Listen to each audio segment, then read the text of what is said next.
Babantayan ko siya at sasabihin ko kaagad sa'yo, pag may napansin akong kakaiba sa kanya, ani Kiko. Okay, thanks. Tumango-tango pa si Eros pagkasabi niyon. Samantala, ang pakay naman ni Gnave sa officer ay magtanong kung ano na ang status ng taong hinuhuli ng mga ito. Gusto niyang malaman na this time ay totoo nang mabubulok sa kulungan ang hayop na si Elijah. Ayon kasi kay Liam, ipinalabas lang ng lalaki na patay na ito pero ang totoo ay buhay na buhay pa pala ang demonyo. Napag-alaman din niyang maging si Mr. Zhao ay kasabwat din ito sa mga kahayupan. Ayon sa mga officer, nakatanggap sila ng report na natunton na ng mga Chinese police ang lungga kung saan tumutuloy si Mr. Zhou at Elijah Montenegro. At ayon pa sa mga ito, natagpuang pareho ng walang buhay ang dalawa sa mansyon at walang ideya ang mga pulis kung sino ang pumatay sa mga ito. Bukod kasi sa dalawang kriminal at mga tauhan ng mga ito, wala nang iba pang natagpuan sa lugar. Ang malaking palaisipan ngayon kay Knaves na saan si Seichi. Ang sabi sa kanya ng mga officer, inireport din ni Keiko sa kanila na mayroon pa itong kaibigan na nagpaiwan sa lugar para makatakas siya. But why was he no longer at the scene when the police arrived? Could he be dead? At paano niya sasabihin kay Keiko ang balitang iyon? Baka magpanik ito kapag marinig iyon. Matapos kausapin ang officer, bumalik na si Knave sa kinaroroonan ni Kiko at nakita niyang nakikipag-usap ito kay Eros. Nag-alala siyang baka inilaglag na siya nito sa babae tungkol sa totoong kalagayan niya. Tiyak na mag-aalala si Keiko kapag nalaman nito ang totoo. Let's go, baby, nakangiting anyaya ni Knave sa babae sa kahinapit ito sa baywang at inalalayan palabas sa gusali. Sumunod naman sa kanilang likuran si Eros na hindi maipinta ang mukha. Iba palang magmahal ang kanyang kaibigan dahil kahit kritikal na ang sitwasyon nito, ay handa pa rin itong isantabi ang nararamdaman para sa isang babae. Inalalayan ni Knaves na maupo si Keiko sa backseat, at bago siya tuluyang sumakay sa kotse ay tinawag muna niya si Liam para kausapin. Liam. Yes, Sir Knaves. Call our men and have them find out where Seichi is, utos niya. Okay, sir. Matapos niyon ay sumakay na rin ang dalawa sa kotse. Naupo si Knave sa tabi ni babae at pinag-iisapan kung sasabihin ba niya kay Kiko ang mga nalaman. Bandang huli, nanaig pa rin ang kagustuhan niyang sabihin dito ang totoo. Hindi niya kayang magsinungaling sa babae, lalo pat alam niyang masasaktan ito kapag ginawa niya iyon. Baby D. Mahinang pagtawag ni Knives, have to tell you something D. It's it. Tanong ni Keiko habang nakasandal sa balikat ng lalaki at nakapikit ang mga mata. Mr. Zhou and Elijah Montenegro were found dead in the mansion, according to Chinese police. Automatikong nagdilat ang mga mata ni Keiko sa narinig. Really, hindi makapaniwalang tanong niya. Yes, it's true. Si Seichi. Is he safe? Where is he? Sunod-sunod na tanong ni Keiko, umaasang ligtas din na nakatakas ang kaibigan sa kamay ng mga ito. Pero nabura ang kakarampot na pag-asang ni Keiko nang umiling-iling si Knives. I'm sorry but the police didn't see him there. But don't worry, there's no report that he's dead either. The men are looking for him now. Sakay ng private plane, makakasamang bumalik si Knives at Keiko sa Pilipinas. Magkahawak kamay silang magkatabi sa upuan at nakasandal sa isa't isa. Hindi pa rin palagay ang loob ni Keiko nang malamang hindi natagpuan si Seichi sa lugar kung saan siya dinala pero umaasa siyang nakatakas at ligtas ito sa mga oras na iyon. Nag-aalala ka sa kanya, masuyong tanong ni Knives kay Keiko habang nakayuko sa maamong mukha nito. Malungkot namang tumango si Keiko sa kanag-angat ng paningin. Iniisip ko kung saan siya nagpunta. Sana lang safe siya. Bakas ang pag-aalala sa tinig nito, kaya naman lihim na bumuntong hininga si Knives. Malaki ang utang na loob niya kay Seichi dahil ito ang may gawa kung bakit nakatakas si Keiko sa kamay ni Elijah at ni Mr. Zhao. Kaya naman lihim niyang ipinangako sa sarili na hinding-hindi siya titigil hanggat hindi nahahanap ng mga tauhan niya ang lalaki. Don't worry, I know he's safe. Kilala mo ang kaibigan mo kaya kailangan mong magtiwala sa kanya. Anik Knives sa kahinapit ang baywang ng babae at mahigpit na niyakap. I'm so grateful to him because he saved you. Nagsisisi akong hinusgahan ko siya noon dahil lang sa nagsiselos ako sa tiwing nakikita ko kayong magkasama. Napaayos ng upo si Keiko dahil sa narinig. Ang tulad ni Knives Dawson ay nagsiselos. Is it true that you're jealous of him? Dahil nasabi na ni Gnaves ang bagay na iyon ay wala siyang nagawa kundi aminin ang totoo. Yeah. I'm jealous of you too. I'm so jealous. Pakiramdam ko, mamamatay ako pag nakikita ko kayong magkasama. Automatikong nag-init ang pisngi ni Keiko sa narinig at wala sa sariling nakagat niya ang nang ibabang labi. Ito na ba talaga ang Gnaves na nakilala niya noon? Ibang-iba sa Gnaves na nakilala niya 8 years ago na malamig pa sa North Pole ang puso at walang pakialam sa kapwa. Napayuko si Keiko saka pinagsalikop ang mga kamay sa kanyang kandungan. Hindi siya makatingin kay Gnaves dahil pakiramdam niya ay napapaso siya. I am sorry. Hindi ko alam, she apologized. Kiethe. Of course, hindi mo alam dahil ako lang naman ang nakakaramdam noon. Knives shook his head as he tried to hide his embarrassment. He had never been jealous in his entire life, especially when it came to women. He was used to women approaching him and flirting to get his attention. Pero nagbago ang lahat nang makilala niya si Lalain, dahil doon siya nag-umpisang makaramdam ng galit sa tuwing may kausap itong ibang lalaki, lalong-lalo na si Eliga. At first, he was in denial that he was feeling jealous, but as time went on, the anger he felt grew stronger and stronger when he saw her talking to another man. Because he wanted her attention to be solely on him. Bakit parang galit ka? Tanong ni Keiko nang marinig ang sagot nito. Hindi pa rin siya makatingin sa lalaki at nanatili lang siyang nakayuko. I'm not mad. I just want to say that you've always been very insensitive. Ni hindi mo napapaansin na halos patayin ko na sa tingin si Elijah sa tuwing nakikita kong magkasama kayo. Ani Knives na bahagyang lumukot ang mukha nang maramdamang kumirot ang kanyang ulo. Di ko naman sinabing magselos ka, what can I do? Hindi ko alam na selos na pala ang nararamdaman ko noon. In fact, when it comes to you, everything I feel is new to me. I had no idea that I already loved you and that all I felt before was jealousy. Kung kanina, pisngi lang ni Keiko ang nag-init, pero ngayon ay buong katawan na niya yata ay parang sinisilaban.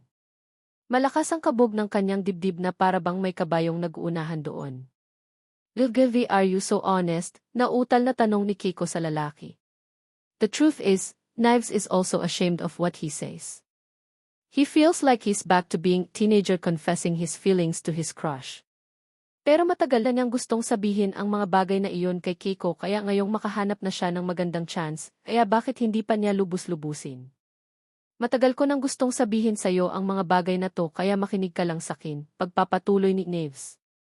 Kinalas niya ang kamay sa pagkakayapos sa baywang nito at muling ginagap ang malambot at mainit nitong kamay.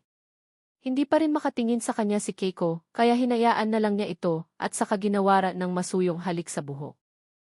Didn't really know what love really meant back then. Until you came into my life and changed everything, Di. Puno ng damdaming wika ni Knives habang mahigpit na hawak-hawak ang kamay ng babaeng pinakamamahal. Before, didn't care about anyone else because the only thing that mattered to me was myself and the business. But everything changed when you came into my life. Hindi ko inakalang magmamahal ako at papangarapin kong magkaroon ang nagsariling pamilya kasama ka, Di. Namagitan ang mahabang katahimikan sa pagitan ni Keiko at Knives at pawang tibok ng kanilang mga puso ang tanging maririnig ng mga sandaling iyon. Magkahawak ang kanilang mga kamay na at hindi nagbibitiw kahit pabahagya na itong nagbabasa dahil sa pawis. Maya-maya ay napatingin si Knives nang kumala si Keiko sa pagkakahawak sa kanyang kamay. Hindi pa rin ito makatingin sa kanya ng mga oras na iyon at napako lang ang mga mata sa labas ng bintana. Kaya kung ganon magpakasal na tayo. Maya-maya isaad ni Keiko sa mahinang tinig. Napakunot ni noo ni Knives. Tama ba siya ng pagkakarinig o guni-guni lang niya iyon? Niyayaya ba siya nitong magpakasal? What did you say? Tanong ni Knives sa babae. Sa pagkakataong iyon ay nag-angat ng tingin si Keiko sa lalaki at kitang-kita ni Knives na pulang-pula ang mukha nito dahil sa matinding hiya. Nagtaka pa siya nang makitang tila may dinukot ito sa bulsa ng suot nitong jeans. I said, let's get married. Ani Keiko na bagaman hiyang-hiya sa ginawa ay mas pinili niyang sundin ang tibok ng kanyang puso. Are serious, hindi na naituloy pa ni Knives ang sana isasabihin nang makitang isang maliit na pulang box ang inilahad ni Keiko sa kanyang harapan at binuksan. Nanlaki ang kanyang mata sa gulat nang makitang isa itong peres ng white diamond ring. Lagi niya itong daladala dahil gusto niyang siya mismo ang magsasabi ng bagay na iyon kay Neves. Wala siyang pakialam kung siya man ang babae, basta ang alam niya, mahal niya si Neves at ayaw niya itong mawala pa sa kanya. Mr. Neves Dawson, will you marry me? Buong damdamin na tanong ni Kiko sa lalaki. At dahil may kalakasan ang pagkakasabi niyang iyon, kaya maging si Eros at Liam ay napatingin din sa dalawang magkasintahan. Yes na, bro. Patay na patay ka rin naman sa kanya, pagbibiro ni Eros kay Neves. Sir Neves, sumagot ka na dahil baka magbago pa ang isip ni Emmett Keiko, segunda naman ni Liam. Dahil sa mga narinig ay hiyang-hiya si Neves at walang ibang nasabi kundi, bakit inunahan mo akong mag-propose? 3 araw nang nakabalik sa Manila sina Neves at Kiko, pero dahil hindi pa mabuti ang lagay nito at ipinayo ni Eros na manatili pa sa hospital ang lalaki para maobserbahan. Ngunit kapag wala namang nakitang problema ay maaari na rin itong umuwi sa bahay para doon magpahinga at magpagaling. Samantala, nakauwi na sa mansyon si Keiko at kahit hindi man maganda ang pinagdaan niya ay sinikap niyang bumalik sa trabaho. Pero syempre, laking pasasalamat rin niya kay Seichi dahil nakakauwi siya ng ligtas at walang anumang galos sa katawan dahil na rin sa tulong nito. Speaking of Seichi, sa kabutihang palad ay natagpuan ito ng kanyang daddy at kuya Kairi.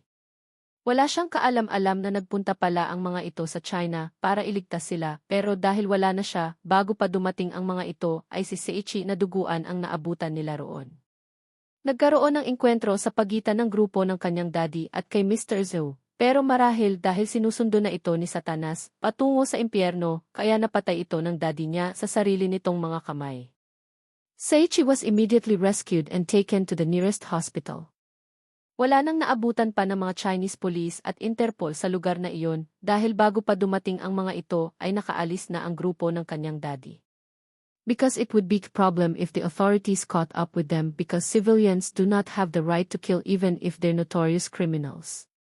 Sa ngayon, si Seichi ay nagpapagaling sa hospital kung nasaan si Neves, samantalang ang bangkay naman ni Mr. Zhou at Elijah ay na-cremate na sa China dahil walang kaanak ang kumukuha sa mga ito. So only then, did Kiko feel completely at ease because she knew that the nightmare they had caused in her life was finally over. Sa ngayon ay nagbalik si Keiko sa trabaho upang ituloy ang naudlot na summer collaboration niya sa kumpanya ng kaibigan ni Neves na si Annalie. Thankful din siya dahil understanding ang babae at binigyan pa siya ng chance para makasama sa pag-showcase ng kanyang mga designs. I'm so impressed by your ability to create such unique and innovative designs. Your vision is truly inspiring, Kiko. Don't regret collaborating with you, papuri ni Annalie, habang pinanonood ang pagrampa sa stage ng mga modelo na suot ang mga summer dress na disenyo mismo ni Kiko. Thank you so much, Annalie, for this opportunity to showcase your skills and talents, sagot naman ni Kiko sa babaeng katabi niya sa upuan at kapwa nanonood sa mga rumarampa. Oh, you are so humble, Kiko. You were already known in various countries before we even met, natatawang biro naman ni Annalie.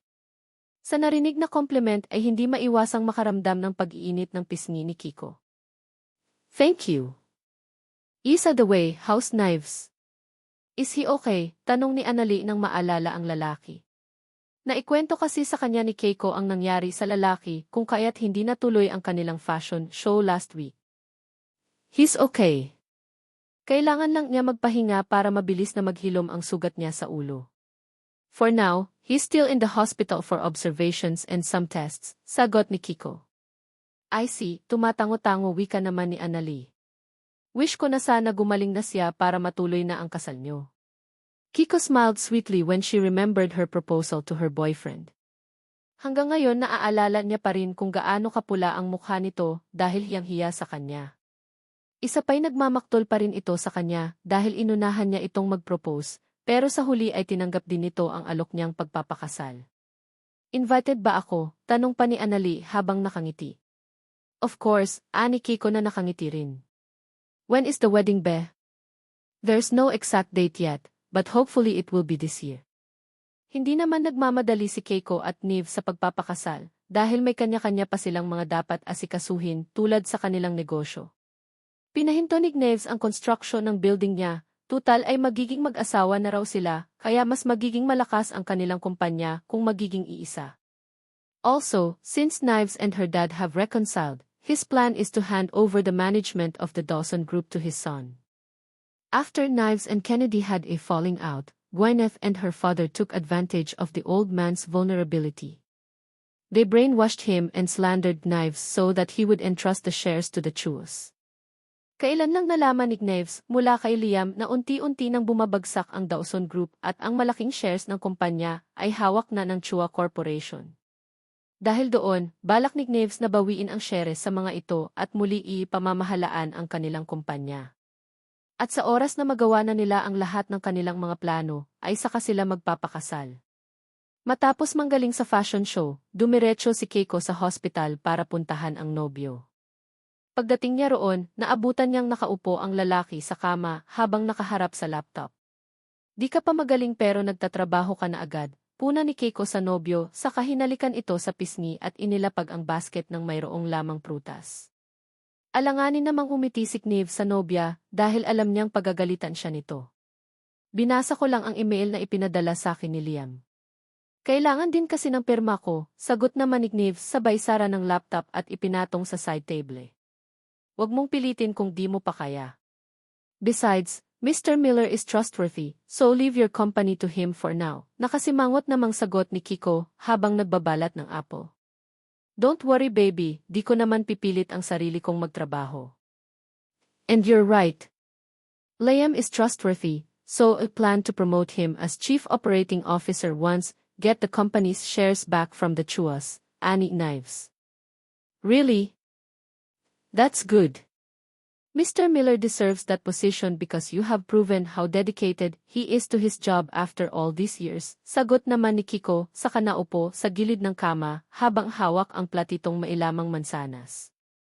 Masaya si Keiko para kay Mr. Miller dahil nasaksihan din niya kung gaano ito katapat kay Knives sa kabila ng lahat ng problema. Ito lang ang taong tanging hindi nang iwan kay Knives bukod sa kaibigan nitong si Duffy, Eros at Knox. Wala na rin siyang balita kay Knox simula noong huli nilang pagkikita pero ayon kay Knives ay nasa abroad ito para business. Isa the way, how's your day? Pagod ka ba? Masuyong tanong ni Knives saka hinapit sa baywang ang nobya. Isang araw pa lang kitang di nakikita pero sobrang miss na kita, dagdag pa nito sa kaginawaran si Keiko ng mainit na halik sa labi. Binitiwan ni Keiko ang hawak na platito at nangunyapit sa batok ng nobyo. Nagpalitan ng mainit na halik ang dalawa na para bang kay tagal nilang hindi nagkita. At makalipas ang 1 minuto ay nagbitiw ang mga ito na kapwa habol-habol ang hininga. I really miss you, baby T. Anas ni Knives sa punong tenga ni Keiko. Hindi na ako makapaghintay na maikasal tayong dalawad. Niyakap ni Knives ang nobya ng mahigpit na para bang ayaw itong pakawalan pa. Gustong-gusto na niyang maikasal kay Keiko at makasama ito at ang kanilang mga anak sa iisang bubong. Yun bang gigising at matutulog siyang katabi ang mga ito sa kama. Pero syempre, dahil lalaki siya ay hindi siya makukontento na si Keiko ang nagpropose sa kanya. In fact, naghahanda na siya ng surprise party para sa babae at invited ang kanilang pamilya. Nag-invite na rin siya ng media dahil gusto niyang i-announce sa buong mundo na si Keiko ang babaeng mapapangasawa niya. Their relationship will no longer be a secret, and instead he will brag to the whole world that she's the only woman he loves the most. Wakas ay pinayagan na rin si Knives ni Eros na makauwi at sa bahay na tuluyang magpagaling. However, Eros strictly instructed him not to force himself to work or do anything strenuous and to continue taking the medication. Masayang-masaya si Kaiser at Kaori nang sa wakas ay makita nila ang kanilang daddy na matagal nilang hindi nakasama. Pero dahil bawal pa kay Knives ay magkikilos ay kinausap niya ang mga anak na sa oras na magaling na siya ay saka sila maglalaro. Naintindihan naman kaagad ng dalawang paslit ang kalagayan ng kanilang daddy ay nangako ang mga ito na hindi kukulitin ang ama at magpapakabait. I miss you po, daddy. Yumakap pa si Kaori pagkasabi niyon sa kanyang daddy. Napangiti naman si Keiko nang marinig iyon habang pinanonood ang mga ito. Mukhang mama's boy ang anak nilang babae. Si Kaiser naman ay tila nahihiyang lumapit sa kanyang daddy at nakatayo lang ito sa isang tabi. Kaya nang mapansin ni Knives ang anak ay tinawag niya ito at inakbayan. How about you, baby? Don't you miss daddy? Malambing na tanong ni Knives sa anak. I miss you po, daddy. Nakayuko si Kaiser nang sabihin iyon na para bang hiyang-hiya. Napangiti si Kneves pagkarinig niyon mula sa anak. I miss you too, baby. Promise po daddy, magpapakabait po ako, dagdag pa ni Kaiser sa kayumakap sa ama. Me too, daddy. I'll be a good girl, segunda naman ni Kaori. Mahigpit naman na niyakap ni Kneves ang mga anak at saka malambing na sinabing, Daddy also promised that when daddy is okay, we will play okay. Yehe, tumatalon sa tuwa na bulalas ni Kaori. Okay po daddy, sagot naman ni Kaiser. Samantala, dahil nagpasya na rin si Keiko na makipag-ayos kay Kennedy, pansamantala ay doon muna sila maninirahan ng kanyang mga anak sa mansyon. She wanted to personally take care of Knives and make sure he didn't have to work while he was recovering. Because she knew he was itching to get back to work.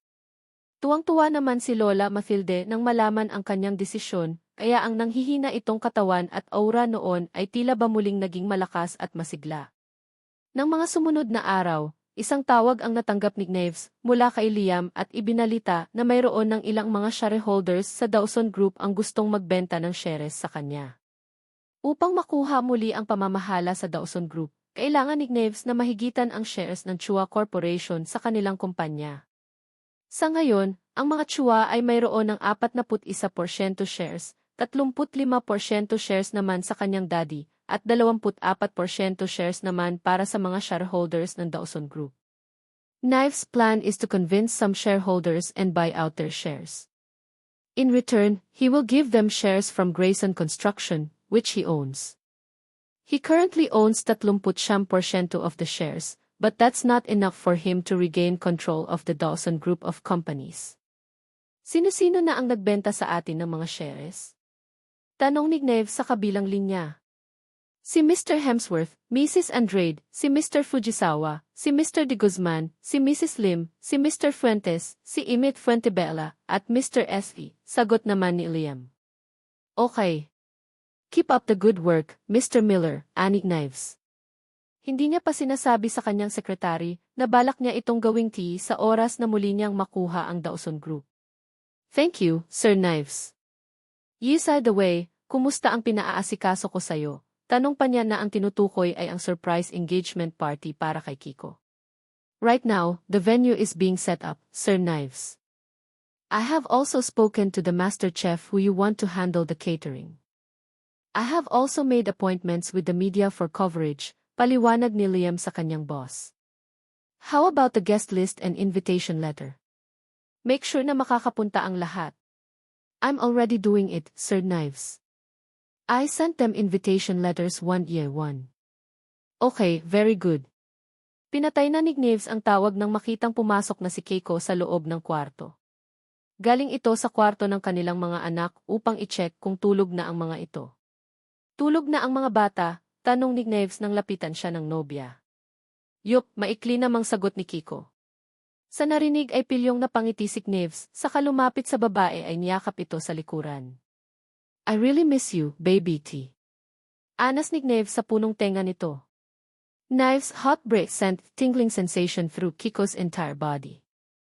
At that moment, she felt as if she was on fire even though she was only wearing thin nighties. Knives T. Mahinang usal naman ni Keiko nang maramdamang naging malikot ang mga kamay nitong nakayapos sa kanya. He gently caressed her neck, arms, breasts, and stomach with his warm hands as if teasing her. Matagal ko nang hinihintay na maangkin ka, baby. Muling wika ni Knives sa babae sa namamaos na tinig. I want to make love you now, di. Napakagatlabi si Keiko sa narinig. Hindi siya magpapakaipokrita. Aaminin niyang matagal na rin niyang hinahanap-hanap ang pang-angkin sa kanya ng lalaki. Pero hindi ka pa magaling. Baka mapaano ka, SDEE putol ni Knives sa sinasabi ng nobya, saka hinawakan nito sa magkabilang balikat at pilit ihinarap sa kanya. Napakislot pa si Keiko nang maramdaman ang matigas na pagkalalaki ni Knives na tumatama sa kanyang puson. Now that I'm with you, I can't hold myself back anymore. I want to make love to you now, di. Himig nagmamakaawa ang boses ni Knives ng mga sandaling iyon, kaya naman tuluyan na ring nagpatanggay si Keiko sa panunukso sino. Marahan siyang tumango sa nobyo, kaya naman mabilis pa sa hangin siya nitong kinarga at ihiniga sa malambot na king-size bed. Mabilis at may pagmamadali ang bawat kilos ni Knives at Kiko, na para bang maihinahabol sila na kung ano. Their every move was passionate as if it was the first time they had made love. Sabik na sabik ang magkasintahan sa isa't isa, na kaya hindi na nila namalayan pa kung ilang ulit silang nagniig. Basta ang tanging natatandaan lang nila ay ang malakas na tibok ng kanilang mga puso na kapwa isinisigaw ang isa't isa. Kinabukasan, isang email ang natatanggap ni Knives mula sa isang anonymous sender. Nakalagay sa email ang lahat ng ebidensya sa kahayupan na ginawa noon ni Gwyneth at ng daddy nito sa kanilang pamilya. Lumalabas na isang drga ang binili ni Gwyneth mula sa Research Institute sa China na siyang naging dahilan kung bakit namatay ang kanyang mommy. Kalakip ng email na iyon ang isang video na kung saan, kausap ni Gwyneth si Mr. Zhu tungkol sa pagpaplanong lasunin ang kanyang mommy at pang-angkin sa Dawson Group. Ilang taon nang naghahanap ay Knives ng matibay na ebidensya na magtuturo sa mag-ama pero kahit gaano pa kagaling ang detective na kinukuha niya ay wala pa ring mahanap na butas sa Chua family. Mukhang pinaplanuhan na ng mabuti ng mga ito ang lahat at ang mga ebidensyang magtuturo sa mga ito ay sinira na. Kaya kung sino man ang nagpadala nito sa kanya ay sobra siyang nagpapasalamat dahil sa wakas ang mananagot na ang mga ito sa ginawa. Matapos makita ang mga iyon ay kaagad tinawagan ni Knives si Liam at sinabing, "Call the police and send an arrest warrant to the Chua family." Engagement party. Tila umaayon ang lahat para kay Knives at Kiko dahil sunod-sunod na magagandang pangyayari ang nangyayari sa kanilang buhay.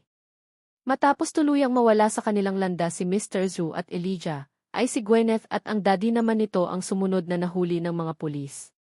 They discovered that Knives' mother died not from illness, but from gradual poisoning caused by the drugs Gwyneth gave her. The Dawson and Chua families are close friends, which is Evie Gwyneth is also close to Knives' mom. Gwyneth took advantage of the woman's kindness because her plan was to get her wealth. Even her being kidney donor to Kennedy was just show to win the old man's heart. Nagpapasalamat si Knives sa taong nagpadala sa kanya ng mga ebidensyang iyon. Hindi niya kilala kung sino ang may gawa nito pero malakas ang kutob niyang iyon ang doktor na kasabwat ni Gwyneth sa lahat. Marahil ay nakonsensya na ito sa mga maling nagawa, kaya makalipas ang ilang taon na pagtatago ay gusto na nitong itama ang mga pagkakamali.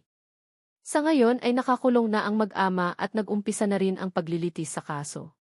Si Kyrie ang nagpresentang tumayong abogado ng mga Dawson laban sa mag-amang Chua at alam ni Knives na mananalo sila sa kasong iyon. Aside from the strong evidence against the Chuas, his soon-to-be brother-in-law is also a very good lawyer.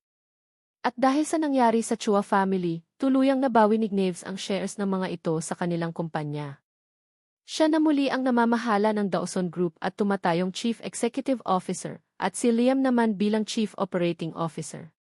Nag-decide din si Knives na pag-isahin ang Dawson Group at Grayson Construction nang sa gayon ay mas magiging malakas ang kanilang kumpanya. Nag-usap naman sila ng masinsinan ni Keiko at nagdesisyon silang muling ituloy ang construction ng EA Fashion Company. Gusto niyang hayaan ang nobya na gawin ang gusto nito dahil alam niyang iyon ang pangarap nito noon pa man. Samantala, nang malaman ni Liam ang promotion ay halos hindi siya makapaniwala. Mataas na posisyon ang pagiging Chief Operating Officer dahil pumapangalawa ito sa Chief Executive Officer, kaya ganoon na lang ang pagkagulat niya nang sabihin ng kanyang boss na ibibigay sa kanya ang trabahong iyon. Gayunpaman, magandang balita iyon para kay Liam dahil mas magiging maalawan na ang buhay ng kanyang mga magulang at kapatid na umaasa sa kanya. Mapapag-aral na rin niya sa magandang university ang kanyang mga kapatid na magkokolehiyo na sa darating na school year. Thank you very much Sir Kennedy, Sir Knives. Makakaasa kayong gagawin ko ang lahat ng makakaya ko para magampanan ang trabahong ito. Taos pusong pasasalamat ni Liam sa kanyang mga boss. You don't have to thank me, Mr. Miller, because you deserve that position. Naging loyal ka sa kumpanya at ginampanan mo ang trabaho mo ng higit pa sa inaasahan namin sa'yo, wika naman ni Kennedy sa kausap. Also, you're a trustworthy person, Liam, that's why I gave you that position, sagot naman ni Knives. Upon hearing this, Liam bowed to them as a sign of respect and gratitude. You can rest assured that will not break your trust in me Sir Knives, ani Liam na hindi maitago ang kasiyahan. Maagang nag-out si Kiko sa trabaho dahil nakatanggap siya ng text message mula kay Knives na mayroon silang dinner date kasama ang 2 bata. Nagbilin pa ang kanyang nobyo na mag-ayos at magbihis ng maganda dahil mayroon daw itong surprise para sa kanya. Knives has been resting at the mansion for a month and according to Eros, his health is improving. And thinking that his friend was bored, he allowed him to go out and have fun, but only in moderation. Bawal pa kay Knives ang uminom ng alak, magpagod at mapuwersa sa gawing mabibigat. Pinag-iingat din ni Eros na hindi mauntog ang ulo nito dahil delikado iyon para rito. Nag-decide si Keiko na dumaan sa salon para magpaayos ng buhok at makeup. Isang royal blue off-shoulder dress ang napili niyang suotin para sa gabing iyon. Nagpahatid na lang si Keiko sa kanilang driver sa Imperial Hotel dahil ang sabi ni Knives ay hindi raw siya nito masusundo. Wala namang problema iyon kay Keiko kaya bago pa ang oras na kanilang usapan ay nagpahatid na siya patungo roon. Subalit pagdating doon, nagtaka si Keiko dahil isang security personnel ang sumalubong sa kanya at sinabing nasa banquet hall si Knives naghihintay. Although confused, Keiko just followed their instructions. But when she arrived at the venue, she frowned when she saw that the floor-to-ceiling wooden door of the banquet hall was closed. Ano bang nangyayari, sir? May problema ba? Kinakabahang tanong ni Keiko sa security personnel. Wait lang po, ma'am. Maghintay pa po tayo ng ilang minuto, sa halip ay sagot ng lalaki sabay ayos ng earpiece nito na nagsisilbing komunikasyon nito sa ibang kasamahan. Keiko had no choice but to wait as he said, but she didn't really understand Clive. She was so nervous at that moment. Sabi ni Knives ay may surprise ito sa kanya, ano naman kaya iyon? Meanwhile, while waiting for the signal for Keiko's arrival, Knives feels extremely nervous. Pakiramdam niya ay ikakasal na siya samantalang engagement party pa lang ang mangyayari ng gabing iyon. Liam, maayos na ba ang lahat? Ang mga guest nandito na bang lahat? Ang mga reporters? I want it to be broadcast live on television and on all live streaming apps, kabadong wika ni Knives sa katabing si Liam. All set na, Sir Knives. Naghihintay na lang ang mga reporter sa pagdating ni Evit Keiko, mabilis na sagot naman ni Liam. Chill lang bro. Engagement party pa lang to, baka sa wedding day nyo ay mag-pass out ka, pagbibirong sabi ni Eros habang nakatingin kay Knives na bakas ang kaba sa mukha. That's why you're here, Kiriz. When he faints, you can rescue him right away, nagbibirong segunda naman ni Knox na kalalabas lang sa eksena. If it weren't for Knives' engagement party, he wouldn't have returned to the Philippines. He's too busy managing their business in Europe. You two, shut the putya up, duro ni Knives sa dalawang kaibigan. You won't understand me because you haven't experienced falling in love, said Knives, adjusting the necktie of his black executive suit. Knives was very handsome that night and almost every woman present at the party had eyes full of admiration as they looked at the handsome young man. Naiinggit ang mga ito sa kung sino mang babaeng pakakasalan ni Knives Dawson dahil bukod sa gwapo ay isa ito sa pinakabatan bilyonaryo sa Pilipinas. Maya-maya ay nakatanggap ng tawag si Liam mula sa security personnel na nakatalagang magbantay sa pagdating ni Keiko. At nang malamang naroon na ang babae ay kaagad niyang sinabi ito sa kanyang boss. Sir Knives, nasa labas na po si Evit Keiko. Sa narinig ay may naging triple pa yata ang kabang nararamdaman niya ng mga oras na iyon. Okay. I'll pick her up. Ikaw na ang bahala sa lahat, dagdag pa ni Knives sa kausap. Good luck, Sir Knives, sabi pa ni Liam. Good luck bro, ani Eros habang nakangiti. Good luck, si Knox na nakangisi. Hindi na pinansin pa ni Knives ang mga ito saka nagtuloy-tuloy sa patungo sa malaking pinto ng banquet hall. Nagsisunuran naman ang mga reporters nang makita siya, kaya bago siya tuluyang lumabas ay hinarap niya ang mga ito. Ladies and gentlemen, the woman you'll meet today is none other than the woman will marry thee. Ladies and gentlemen, the woman you'll meet today is none other than the woman will marry thee. Umiti ng matamis si Knives sa harap ng nagkikislapang mga kamera bago binuksan ang nakasarang pinto. At gayon na lang ang pagkagulat at pagtataka ni Keiko nang sumalubong sa kanya ang nagkakagulong reporters. Nakakasilaw din ang flash ng mga kamera nito na walang tigil sa pagkuha ng pictures. Keiko almost fell over as the media anchors and reporters rushed to approach her for an interview. Luckily, Knives quickly grabbed her inside the waist and pulled her closer. Are you Keiko Inoue, right? The Chief Executive Officer of iFashion, tanong ng babaeng reporter. And Ms. Inu, paano kayo magkakilala ni Mr. Dawson? Tanong naman ng isa pa. How long have you and Mr. Dawson been in a relationship, Ms. Inu? Ms. Inu, anak ba ninyo ni Mr. Knives Dawson ang kambal? Sunod-sunod ang tanong na iyon ng mga reporters kay Keiko habang panay ang kuha ng footage at pictures. Ang buong akala niya ay dinner date lang ang ganap ng gabing iyon, pero bakit napakarami naman yatang tao sa loob ng banquet hall at mayroon pang taga-media?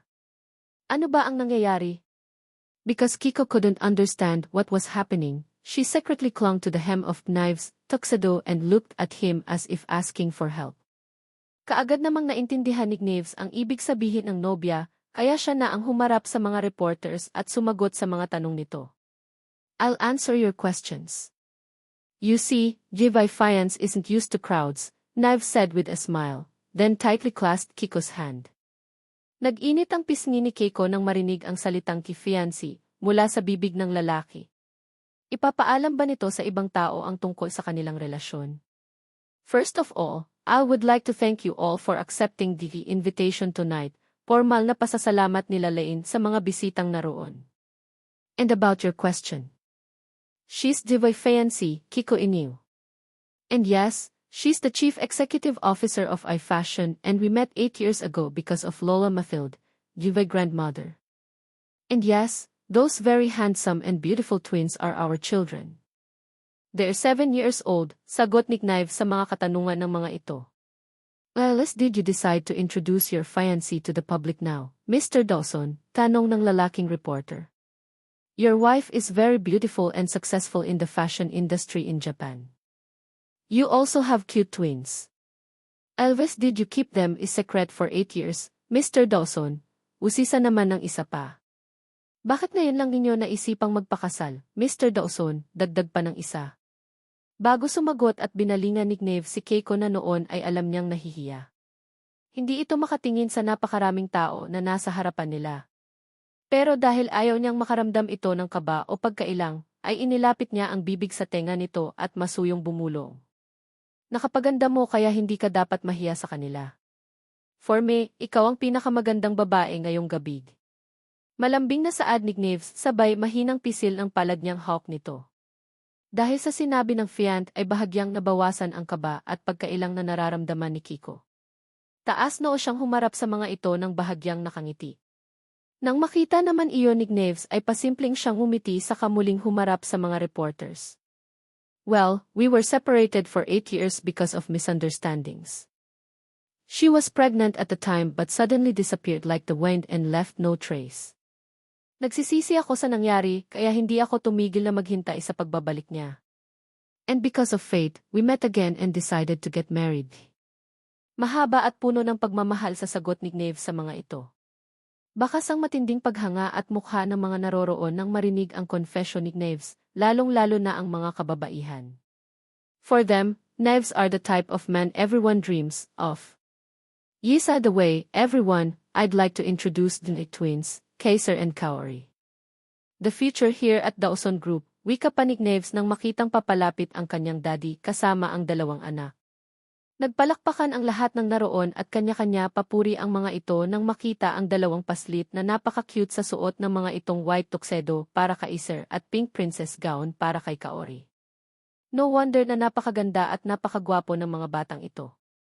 Manang, mana sa inyong dalawa, papuri pa ng isa sa mga bisita habang matamis na nakangiti.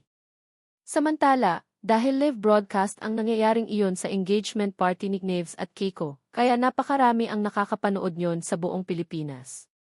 Isa na nga rito si Seichi na nasa hospital pa at nagpapagaling. Dahil nagkausap sila ni Knives at nagkaayos, kaya maging siya ay sinabihan nito sa surprise engagement party para kay Keiko. At habang pinanonood niya ang kaganapang iyon sa kanyang cellphone ay nakangiti siya. Masaya siya para kay Keiko dahil sa wakas ay ikakasal na ito sa taong totoong minamahal nito. Maging si Olivia na kasalukuyang nasa mansyon kasama si Lola Mathilde ay kapwa nanonood sa malaking flat screen G. Magkasundo na ang maglola dahil simula noong nag-volunteer si Olivia sa Heart Foundation ay unti-unti siyang nagbago. Naging mature ang kanyang pag-iisip at mas naging seryoso na pagdating sa kanyang buhay. Sa ngayon ay ipinagpapatuloy niya ang pagiging volunteer sa foundation at masaya siyang ginagawa niya iyon. Tungkol naman sa kanyang kuya Nives at Keiko, masaya siya para sa dalawa dahil pagkatapos ng napakaraming pinagdaan ng mga ito, ay ito pa rin ang nakatuluyan sa huli. What a roller coaster love story! Si Lola Mathilde at Nanay Delia ay napakasaya rin para sa kanyang mga apo.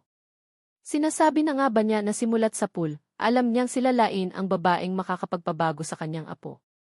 At kung mamamatay man siya ngayon, ay masasabi niyang sa wakas ay payapa na siyang mahihimlay dahil nagawa niyang isaayos ang buhay ng nag-iisa at pinakamamahal niyang apo.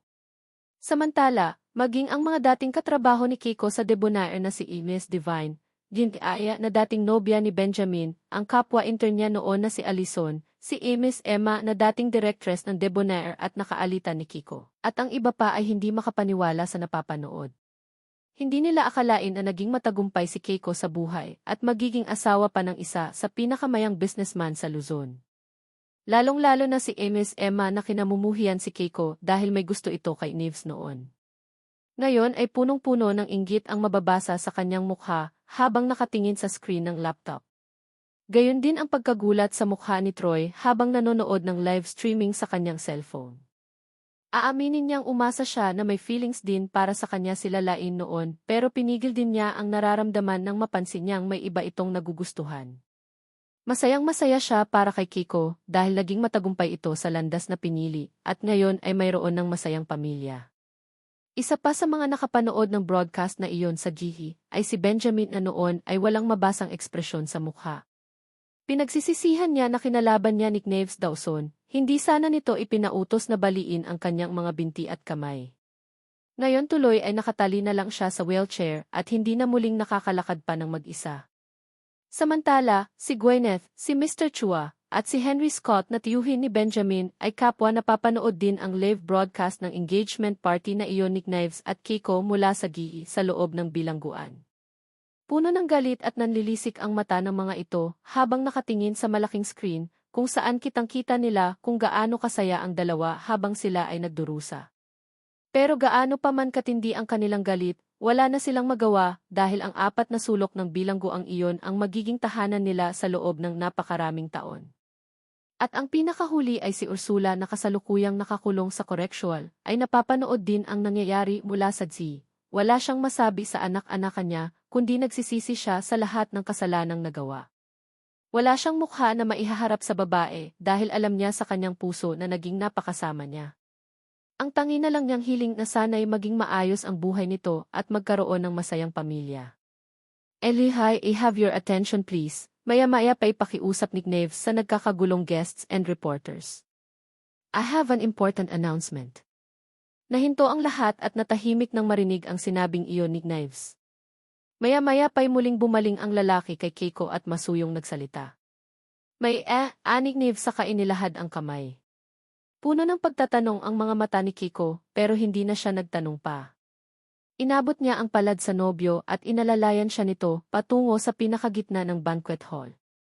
They slowly walked up to the mini stage where there were 2 chairs decorated with her favorite flower, the beautiful daisy. Pakiramdam ni Keiko ay para siyang prinsesa at si Nives naman ang makisig na prinsipe ng gabing iyon. Mabilis ang pagtibok ng kanyang puso na para bang malakas itong binabayo. Kay Nives, ano ba ang nangyayari? Naguguluhang tanong ni Keiko nang hindi na siya makatiis pa. Matamis nang umiti si Nives sa nobya sa kaginagap ang kanyang kamay. You'll find out later, baby T. Ilang sandali pa inamatay ang ilaw sa buong banquet hall. Ang lahat na naroroon ay nagulat nang dumilim ang paligid at buong pagtataka na inilibot ang paningin sa paligid. Hanggang sa biglang bumukas ang malaking flat screen TV at kasabay niyon ay pumailan lang sa paligid ang awiting Ki A Thousand Years ni Christina Perri. At hindi malaman ni Keiko kung maiiyak siya kikiligin o tatawa dahil kasabay ng pag-ilan lang ng kanyang iyon ay isa-isang nag-flash sa malaking screen ang mga pictures niya na kinuhanan 8 taon na ang nakararaan noong panahon na siya pa sila Lain Aragon. Bawat anggulo niya sa kuhang iyon ay iba-iba. Mayroong nakangiti, mayroong malungkot, inaantok, tinatamad, natatakot at nagagalit. Lahat ng emosyon niya ay nakuha sa mga litratong iyon at masasabi niyang napakagaling na photographer ang may gawa niyon. Muntik na niyang makalimutan. Si Knives ay magaling pagdating sa photography, at may ilan na itong artista at Hollywood star ang kinuhaanan noon.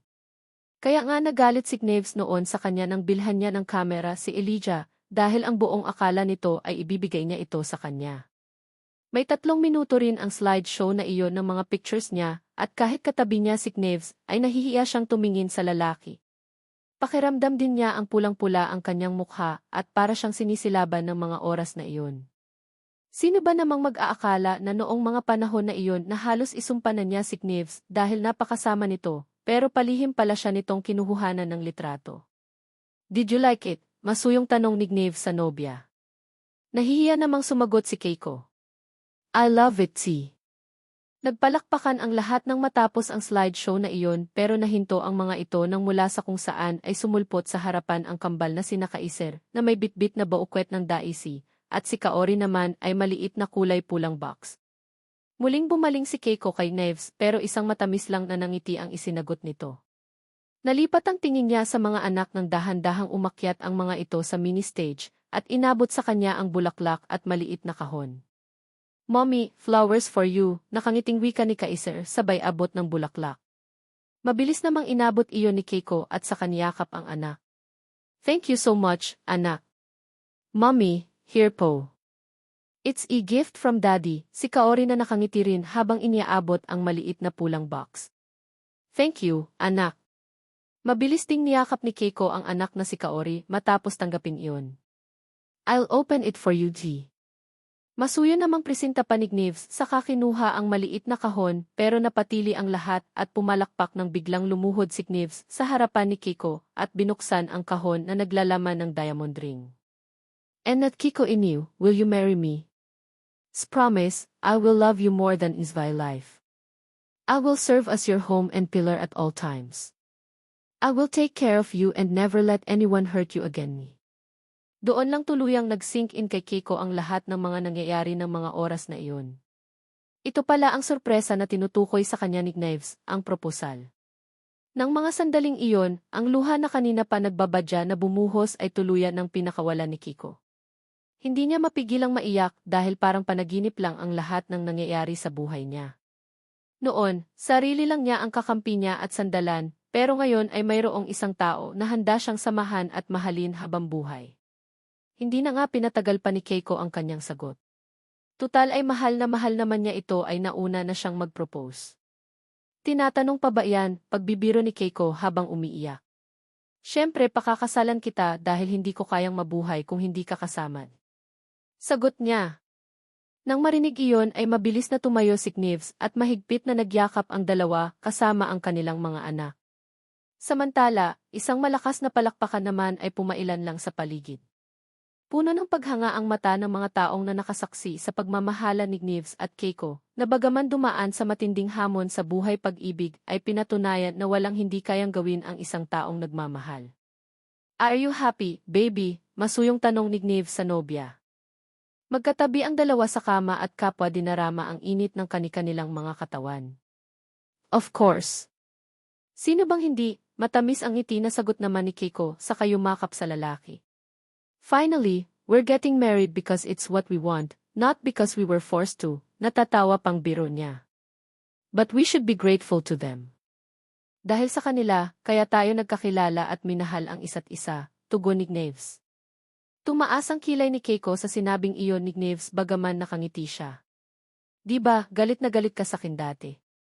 You thought, just brainwashed Grandma Mathilde so she got us married. That's because the person with the same name as you plan to approach Grandma Mathilde. Sa narinig ay napabangon si Keiko at pinagmasdan ang lalaki.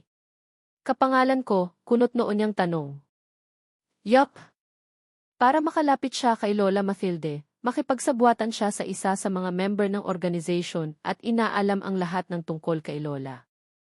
Sandaling nag-isip si Keiko at pilit inaalala kung mayroong member ng organisasyon ang kapangalan niya. Pero nangunot ang kanyang noo nang maalalang wala naman siyang natatandaang ganoon. Really? You forgot about her, tanong naman ni Knives nang mapansin ang pangunot ng noo ng nobya. Wala kasi akong natatandaan na may kapangalan ako, ani Kiko. Really? Does it mean her identity is fake? Maybe, nagkibit-balikat si Kiko. Tutal ay tapos na iyon kaya wala nang saysay pa kung babalikan niya iyon. Yisa the way, did you know that before you disappeared 8 years ago, I found out who had hit Luke? What? Bulalas ni Kiko. Sino ang hayop na iyon? Naipakulong mo na ba siya? Nasaan siya? Sunod-sunod na tanong ni Keiko. Ang tagal niyang hinahanap ang taong may kasalanan kung bakit maagang nawala ang kanyang kapatid pero dahil sa kakulangan ng witness at atensyon ng mga pulis ay hindi na niya nahanap pa ang hayop na iyon. Well, it's Elijah. Sinadya niyang banggain ang kapatid mo nang sa gayon ay magipit ka at humingi ng tulong sa kanya. Shit! Bakit pa kasi ngayon nangyari to? Naiinis na tumingin si Seiichi sa babaeng kasama niya sa presinto ng mga sandaling iyon. Isang oras na lang ay umpisa na ang kasal ni Keiko at Knives pero heto't nasa harap siya ng mga pulis at paulit-ulit na nagpapaliwanag. Bakit ba kasi ayaw mo pang aminin na ikaw talaga ang nanghipo sa akin para matapos na? Pare-pareho tayong relate nito eh. May pupuntahan pa ako, inis na sabi ng babae kay Seiichi. Nga naman, sir. Bakit ayaw mo pang aminin nang matapos na? Mukhang pareho pa kayong may lakad. Sabat naman ng police investigator na kaharap nila ng mga sandaling iyon. Marahas na bumuntong hininga si Seiichi sa katumingin sa wristwatch. Wala siyang dalang kotse dahil coding iyon kaya naman nagbus na lang siya. Hindi na siya sumabay sa mag-aamang Inoue dahil may kailangan pa siyang daanan sa opisina. Look, miss. I don't have time for this, sagot ni Seiichi sa katumayo na at humarap sa investigator sa kadumukot ng calling card mula sa suot na tuksedo. Sir, I'm a lawyer and this is this calling card. Hindi ko talaga hinipuan ang babaeng to, kaya kung ikukulong niyo ako, dahil lang sa sinabi niya ay baka pati kayo ay matanggal sa serbisyo, ani Seiichi na ikinabahala naman ng investigator. Ano namang pakialam ko kung lawyer ka? Ibig sabihin ba noon exempted ka na sa batas, pamimiloso po naman ng babae. Marahas na napabuga ng hangin si Seiichi dahil sa babaeng sumisira ng araw niya. Isa pa naman siya sa mga groomsmen kaya importante na makarating siya ng maaga. Pero paano niya gagawin yon kung baliw yata ang babaeng kaharap niya ngayon? Excuse me, miss. Matanong nga kita, ani Seiichi na pinipilit ikalma ang sarili. Nakita mo ba talagang ako ang nanghipo sa'yo? Naaktuhan mo ba? Or do you have any witness? Bahagyang lumikot ang mga mata ng babae, at bilang abogado alam ni Seiichi kung nagsisinungaling ang kanyang kliyente o hindi. Ganoon din pagdating sa isang tao, alam na alam niya kung nagsasabi ito ng totoo o hindi. Hindi ko nga nakita pero ikaw lang naman ang lalaking nakatayo sa likuran ko, bulalas pa nito na halata namang kinakabahan. Really? Dahil ako ang nasa likuran mo kaya nag-assume ka na ako ang may gawa noon, naiiling na tanong ni Seiichi, hindi makapaniwala sa narinig. Paano naman kung si Piolo Pascual o si Robin Padilla ang nasa likuran mo? Pagbibintangan mo rin ba sila? Excuse me, di ko kilala ang mga sinasabi mo. Si Gongyo at Lee Dong-uk lang ang kilala ko, anang babae na nakataas pa ang kilay. Sa inis ni Seiichi ay naihilamos na lang niya ang kamay sa kanyang mukha. Mukhang loka-loka nga yata ang babaeng kaharap niya ngayon. Look miss, I have a wedding to attend. I'm one of the groomsmen so can't be late. Kung talagang totoo ang sinasabi mong ako talaga ang nanghipo sa'yo, ito ang calling card ko, anang Seiichi sabay abot ng calling card sa babae. Inabot naman ito iyon na puno ng pagtataka. You can come to my office and file a sexual assault case against me. But if prove that I am innocent, I will file a slander case against you. Hindi makaimik ang babae at tila ba natakot sa sinabi niya. Kaya naman sinamantala niya ang sitwasyon at humarap sa investigator. Sir, you see, she has no evidence that did what she accuses me of, so can't leave now. Napatingin naman ang pulis sa babaeng complainant at kaagad niyang napansin na hindi ito makatingin sa kanila. Marahil ay hindi nga totoo ang sinasabi nito kaya ganoon. Miss, tatanungin ulit kita. Siya ba talaga ang nanghipo sa'yo? Nakita mo ba o hindi, muling tanong ng investigator sa babae. Pero hindi sumagot ang kausap kaya naman walang nagawa ang pulis, kundi ibasura ang reklamong iyon. Ano ang gagawin niya? Ni ayaw magsabi ng totoo ang complainant. Hindi naman niya pwedeng kasuhan ang isang tao, lalo pat walang sapat na ebidensya. Okay, sige, sir. Makaalis ka na, anang pulis. Thank you, sir. Matapos sabihin iyon ay nagtuloy-tuloy na ng labas si Seiichi sa presinto at hindi na pinansin pa ang pagtawag ng nakakainis na babaeng iyon. At para maiwasan ang kaparehong senaryo ay pumara na lang siya ng taxi at doon sumakay. Antipolo Cathedral, Antipolo City, Rizal 15 minutos ay nakahanda na ang lahat para sa engranding kasalan na iyon. Ang lahat ng bridesmaid at groomsmen ay nakapwesto na sa labas ng pinto. Maging ang bride na pinakamaganda sa lahat ng sandaling iyon. Next to Kiko was her best friend Abay, who was the maid of honor. She had been making her love for a while now, but she was already crying because of the mixed emotions that were overwhelming her. Bru, wag kang umiyak dahil baka maghulas ang makeup mo. Sige ka, sa halip na ikaw ang pinakamaganda rito, baka palitan ka namin ni Veronica, natatawang biro ni Abay sa kaibigan na kanina pa sumisinghot-singhot. Maging si Veronica na isa sa mga bridesmaids ay natawa rin sa sinabi ni Abay. Nga naman, sis. Gusto mo bang pumangit ang wedding pictures mo? Gamit ang tissue ay nagpunas ng ilong si Kiko. Anong magagawa ko? Di ko nga alam kung bakit ako naiiyak eh. Nagkatinginan si Abay at Veronica sa narinig. May isang bagay kasi ang pumasok sa kanilang isipan ng mga sandaling iyon. Bru, baka buntis ka kaya masyado kang emosyonal, maya-maya isabi ni Abay. What do you think, Doff Veronica? Tanong pa nito. Well, I'm not gynecologist but based on what I see now, it's possible that you're pregnant, sis, sagot ni Veronica habang masusing nakatingin kay Kiko. Base sa aura nito at pagiging emosyonal ay maaaring nagdadalang tao nga ito. Sandali namang natigilan si Keiko saka nag-isip at nanlaki ang kanyang mga mata nang may maalala. O 1 month na akong delayed. Pag-amin niya sa mga kaibigan. Ang totoo'y iniisip na rin niyang buntis siya dahil hindi normal sa kanyang madelay ang menstruation ng ganoon katagal. Pero dahil hindi pa siya nagpapa-check up kaya inilihim muna niya iyon. Ayaw niyang bigyan ng false hope si Knives kaya balak niyang magpunta sa Kiki pagkatapos ng kanilang kasal. Sa narinig ay sabay na napatili ang dalawang babae, dahilan para mapatingin sa kanila ang ibang bridesmaids at groomsmen kabilang si Knox at Seiichi. Si Eros ang naging best man ni Knives dahil ito ang itinuturing niyang matalik na kaibigan. Congrats, bro! Ninang na ako this time, ha? Bulong ni Abay, nag-iingat na hindi marinig ng iba. Ako rin bro, ninang ako, ha? Segunda naman ni Veronica. Napangiti na lang si Keiko sa narinig. Bukod doon ay kumalma na rin siya at napigilan ang sariling bumuhos ng iyak. Tama ang mga ito, ayaw niyang makita na pangit ang kanilang wedding pictures, kaya hinding-hindi siya iiyak. Ilang sandali pa'y bumukas ang malaking pinto ng simbahan senyales na mag-uumpisa na ang wedding ceremony.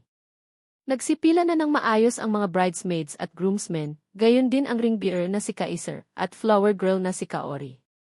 Napaka-cute ng dalawang paslit ng mga sandaling iyon at bakas ang matinding kasiyahan sa maamong mukha. Nang si Keiko na ang naglalakad sa isle, ay siya mismo ang nagtraidor sa sarili dahil hindi pa man siya nakakalapit kay Knives na nakatayo sa harap ng altar na walang kasing gwapo ng mga sandaling iyon ay umiiyak na siya. Kasabay niyon ay pumailan lang sa paligid ang kantang Key on This Day ni David Pomeranz. Tama na, anak. Baka maghulas ang makeup mo at tumakbo bigla si Knives, biro ni Kenji habang nakaalalay sa anak habang naglalakad. Daddy naman nakasimangot na saad ni Keiko habang pinupunasan ang luha. At nang sa wakas ay makarating na sa dulo, ay hindi na nakatiis pa si Knives at sinalubong na ang mapapangasawa na kanina pa umiiyak. Masuyo niyang pinunasan ang mga luha nito at saka pabulong na sinabing, "Please, stop crying baby. Alam kong masayang-masaya ka dahil ikakasal ka na sa pinakagwapong lalaki sa buong mundo." Sa sinabi ay natawa si Keiko bagaman umiiyak pa rin. Kapal mo. Ikaw dapat ang magpasalamat dahil pinakasalan ka ng kasing ganda ko, di. Marahang nagtawanan ang dalawa habang nakaharap sa altar at ang kanilang mga puso ay nag-uumapaw sa labis na saya ay pagmamahal. Dahil sa wakas, pagkatapos ng masalimuot na pangyayari sa kanilang buhay ay sa damba na rin nauwi ang lahat. 9 months later. Baby. I'm here in okay. Please calm down. Kaya mo yan. Malapit nang dumating si Dolphy Ivy, natatarantang bulalas ni Knives, habang nag-aalalang nakatingin sa asawang nakahiga sa delivery room at hawak ng mahigpit ang kanyang kamay. Pawis na ito at namumutla ang mukha ng mga sandaling iyon, tanda na nahihirapan ito. Sobrang sakit na, Knives. Di ko na kaya. Parang mamamatay na ko, bulalas ni Keiko habang umiiyak. Bakit ba kasi ang tagal ng doktor na yon? Napakasakit na ng tiyan ni Keiko at pakiramdam niya ay malapit nang lumabas ang kanyang anak sa sinapupunan. Pero bakit wala pa rin ang bihi niya? Saan ba ito nagpunta? Papunta na si Dolph Ivy, baby. Huwag ka nang magalit, baka mapaano ka pa pati si baby. Pagpalakalma ni Neve sa asawa, pero siya naman itong abot langit ang kaba para sa kanyang mag-ina.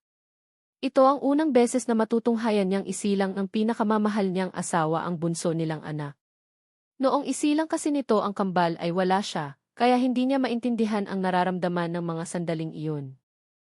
He was overjoyed and felt like he had become a father for the first time. Pero sobra rin siyang nag-aalala para sa sitwasyon ng kanyang mag-ina. Nag-aalala siyang baka mahirapan ang mga ito at wala siyang magawa para matulungan ang mga ito. I told you, bro. Ako na lang ang magpaanak kay Keiko. Ayaw mo naman, sabat naman ni Eros na nakabantay sa mag-asawa. Minomonitor niya ang kalagayan ni Keiko at ng baby nito habang wala pa si Dolph Ivy na magpapaanak sa babae. Gago ka ba? Pucheng, no way. Besides, hindi ka naman surgeon ka. Sinamahan niya ito ng tingin pero nakangisi lang ito sa kanya. O bakit? Nakita ko naman na yan. Right, Keiko, natatawang sagot pa ni Eros na kay Keiko nakatingin. Sige, ipaalala mo pa, siraulo ka. Kahit kinakabahan ng sobra ay pinatulan pa rin ni Knives ang pagbibiro ng kaibigan. Isa pa, kahit matagal na ay naiinis pa rin siya sa tiwing naaalala ang bagay na iyon. After they got married, Knives found out that Eros was the doctor who examined his wife the first time they had sex. Of course, nainis siya nang malaman iyon, sino bang hindi? Hindi rin naman kasi ikinuwento ni Keiko ang bagay na iyon dahil naman daw mahalaga. Pero hindi lang niya ma-imagine na nakita na ng ungas na kaibigan niya ang bagay na siya lang dapat ang makakakita. What the putya? Pwede ba, magsilayas nga kayong dalawa at tawagin niyo na si Dolph Ivy. Singhal ni Keiko sa dalawang lalaki na nagawa pang magtalo kahit hirap na siya. Knives and Eros looked at each other. They were surprised to see his yelling at them. It was as if a gentle kitten had suddenly become a ferocious lion in that moment. Nakakatakot pala ang asawa mo, bro. Nagiging leon pag nagagalit, pabirong wika Eros saka mabilis na naglakad palabas sa emergency room para hanapin si Dolph Ivy. You're right.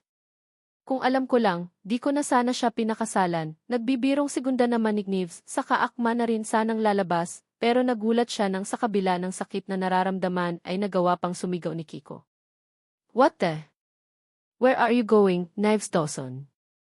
Bakit mo ako iiwan mag-isa? Bulyaw ni Keiko sa asawa bagaman nahihirapan na dahil sa matinding paghilab ng tiyan. Wala naman sa sariling napabalik si Knives at lumapit sa asawa. Balak lang sana niyang magsindi ng kahit isang sigarilyo dahil halos maihi na siya sa kaba habang nakatingin sa naglilabor na asawa. Ang sabi mo, lumabas kami diba? Naguguluhang tanong ni Knives. Hahayaan mo akong mag-isa rito. Gusto mo bang makita ang anak mo o ano?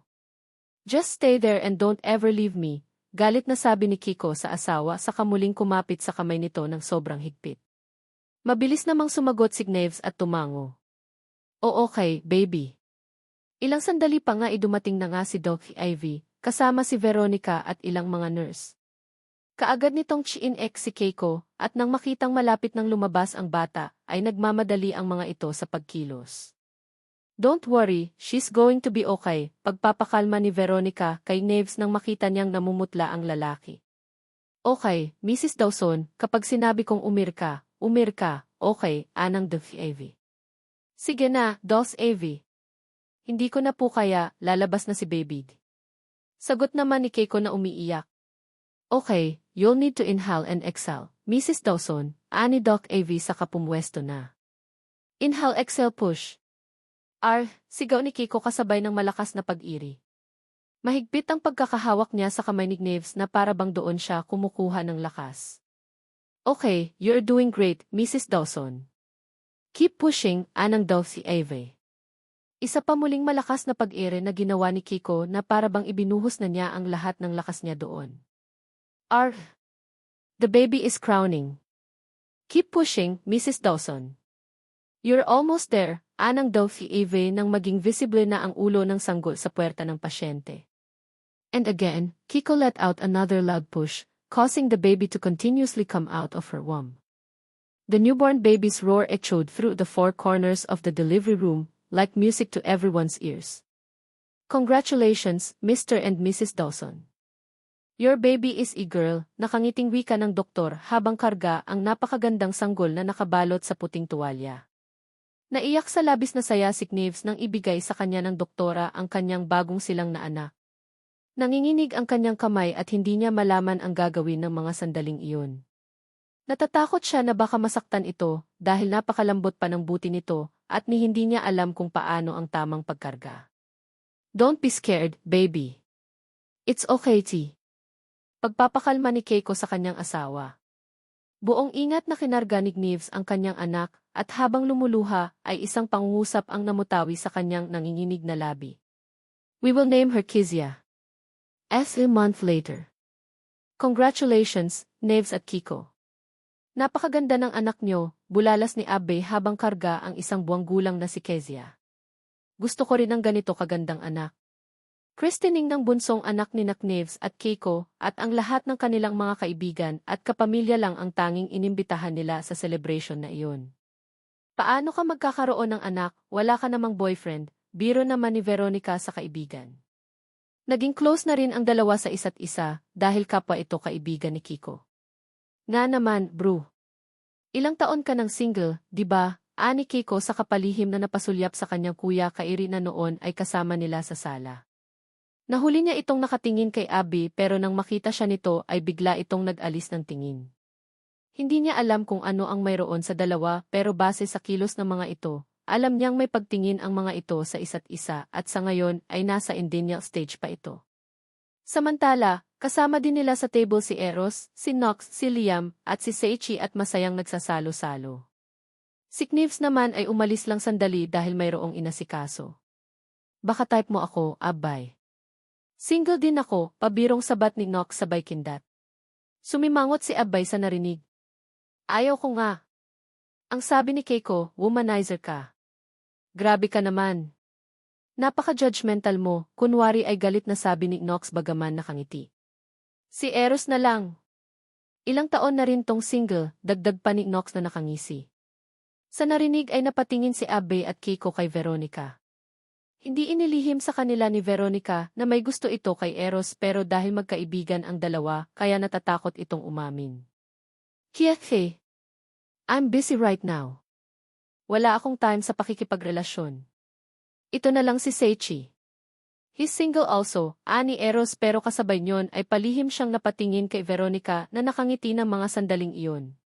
Kailangan niya ba masasabi sa babae ang nararamdaman? Huwag niyo nga akong idamay dyan. Nanahimik ako sagot naman ni Seichi pero hindi niya maintindihan kung bakit may isang babae ang pumasok sa kanyang balintatao ng mga sandaling iyon si Queen. Si Liam na lang. Single yan, saad pa ni Seichi nang mapansin si Liam na nanahimik sa isang tabi. I'm sorry. Masyado akong busy sa trabaho kaya wala akong oras makipag-date, sagot naman ni Liam na kasalukuyang nakaharap sa cellphone at tila may binabasa. Paano magkakagusto sa'yo ang babae? Lagi kang nakasunod sa boss mo, natatawang singit naman ni Eros. Kilala niyo naman si Sir Knives. Masyadong maraming demands, sagot naman ni Liam na ang paningin ay nasa cellphone pa rin. Ellis did hear the my name, singit naman ni Knives na bagong dating. Wala naman, baby. Nagbibiruan lang sila, ani Keiko na nakatingin sa mga kaibigan. Pangarap din ni Keiko na magkaroon ng sariling love story ang kanyang mga kaibigan. At sana, hiling niya na kung dumaan man ang mga ito sa matinding pagsubok sa kanilang pagmamahalan, ay piliin pa rin ng mga itong ipaglaban ang kanilang pagmamahalan.